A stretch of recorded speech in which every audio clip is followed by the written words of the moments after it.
Bonjour, Pierre Morin, chroniqueur aux armes à feu pour Aventure Chasse et Pêche.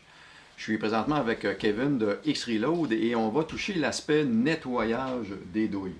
Donc, on sait qu'à un moment donné, dans certaines circonstances, on peut avoir à nettoyer les douilles. C'est une étape qui peut être importante. Donc, j'aimerais que tu nous expliques les différentes méthodes qu'on peut utiliser pour nettoyer nos douilles. Oui, Pierre. Plusieurs étapes. La première, la plus connue sur le marché, c'est ce qu'on appelle le tumbler. Donc, c'est un récipient vibratoire qui va faire le nettoyage. On peut montrer l'intérieur. Donc, vous avez ce qu'on appelle un média. Comme ici, vous voyez, c'est du maïs concassé. Vous avez aussi la coquille de noix concassée qui est disponible. Différence vite sur les deux. C'est le côté lustré qu'on va aller chercher. Okay. Ce qui est bien important de se souvenir, c'est que cette méthode de nettoyage-là n'enlève pas le carbone de la poche d'amorce, comme vous pouvez voir, et ne fait pas le nettoyage du carbone à l'intérieur de la douille. C'est vraiment un système de polissage. Esthétique, polissage extérieur. Exactement. Il y a un mouvement. C'est quoi le mouvement qui fait que ça nettoie? C'est vraiment une vibration qui va faire comme une espèce de petit vortex à l'intérieur, puis il va venir polir. C'est le contact entre la douille et le média. Donc, on a le média qui continuellement tourne autour de la douille, se déplace. Exactement. Et avec le temps, 1 heure, 2 heures, 3 heures, on vient qu'à nettoyer la douille. Jusqu'à un résultat satisfaisant. OK. Bien important, fonctionne avec un agent de polissage qui va venir augmenter l'efficacité du média. OK. Il y en a de tous les types. Aussi, il y en a des biodégradables. OK. Donc, ça, c'est un premier type. Est-ce qu'on peut parler du plus populaire? Le plus commun, celui qu'on retrouve le plus partout. Ici, c'est sûr qu'on a une grosse machine. On a un gros tumbler qu'on appelle, excusez-moi l'anglicisme. Mais il y en a des formats qui sont plus petits. Plus petits, toujours flexibles. OK. On a d'autres méthodes qu'on peut utiliser. Je vais déplacer cette machine. On a d'autres méthodes qu'on peut utiliser pour le nettoyage aussi. Oui, on a une méthode assez récente sur le marché canadien. Mais qui existe depuis déjà un certain temps aux États-Unis, la compagnie Yosso. C'est un produit qui ne nécessite pas un très grand investissement à l'achat. Okay. C'est vraiment très raisonnable pour les clients qui ont des plus petits volumes, puis qui vivent dans des endroits où ils ne veulent pas la nuisance sonore dégagée par les 3 autres qu'on va voir, ainsi que le tumbler.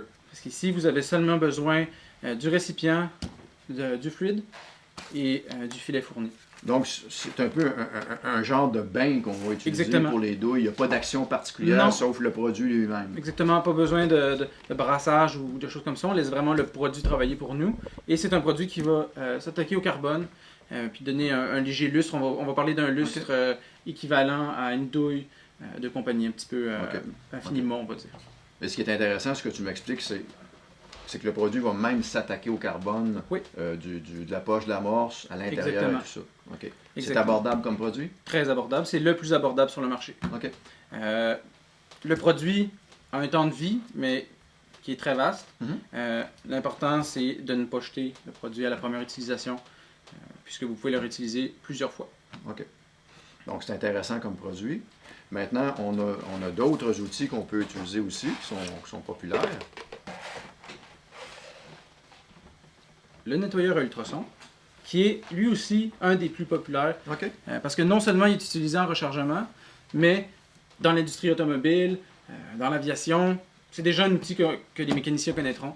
Nettoyeur à ultrasons, qu'on peut utiliser, comme je viens de le dire, bien pour les douilles que pour les pièces mécaniques. Donc votre achat va couvrir non seulement le rechargement, mais aussi pour les mécaniciens amateurs à la maison. Très utile. Est-ce qu'on peut utiliser ça, par exemple, pour nettoyer des pièces d'armes à feu? Oui, exactement. Comme vous voyez ici, comme exemple, on a une solution pour les douilles et une solution pour les armes à feu. Donc, ne pas les mélanger ensemble, bien entendu, parce que les compositions chimiques sont différentes. Mais c'est vraiment un bel outil flexible pour ce type de travail-là. C'est très intéressant. Est-ce qu'on a un autre type de produit qu'on peut utiliser? Oui, Pierre, le dernier produit... C'est un baril rotatif qui marche au fluide avec, Pierre, si tu peux regarder à ta droite, avec le média. OK. On a un type de média métallique. Oui, c'est un système beaucoup plus agressif et complet. Vous allez voir, ce sont, comme tu peux voir, c'est des paillettes de stainless. Ah, de stainless. Qui sont magnétiques. Donc, on peut utiliser un aimant pour enlever le média. C'est comme des mines de crayon. C'est ça. Des petits morceaux de stainless. Donc, c'est l'action rotative des douilles. Vous voyez sur le baril, il y a des endroits qui sont plats. OK. Donc, c'est vraiment l'effet de culbutement des douilles par rapport au média, qui est du stainless dans ce cas-ci. Donc, c'est l'action de friction qui fait Exactement. Est-ce qu'on a quelque chose à ajouter au produit? Oui. Déjà d'une, le fruit, c'est de l'eau avec toutes sortes de produits nettoyage. Vous en avez inclus avec les kits qui ressemblent beaucoup aux kits, aux produits utilisés dans les nettoyeurs ultrasons. Sinon, vous pouvez utiliser de l'eau, du savon. C'est vraiment l'action mécanique principalement qui fait le travail. Puis comme vous pouvez voir ici, ce sont des produits qui sont très flexibles. Vous avez la cavité intérieure. Et vous avez plusieurs filtres pour commencer la séparation du média par rapport aux deux. Vous avez juste à rajouter par en avant et visser le capot parce que comme de raison, quand le travail est terminé, on a justement à aller chercher nos douilles sans... Exactement. Chose importante à bien noter, c'est que le tumbler, tout comme le baril rotatif au stainless, bien faire attention de vérifier chaque douille qui n'est pas encore du média à l'intérieur. Sinon, vous avez des risques d'endommager non seulement votre composant de rechargement, mais surtout votre arme à feu. Bon, on remercie beaucoup, te remercie beaucoup, Kevin, pour ces informations. Franchement, on voit qu'on a plusieurs options. Il s'agit de choisir l'option qui nous convient là, comme personne qui s'initie au rechargement. Merci beaucoup, Kevin. Merci, Pierre.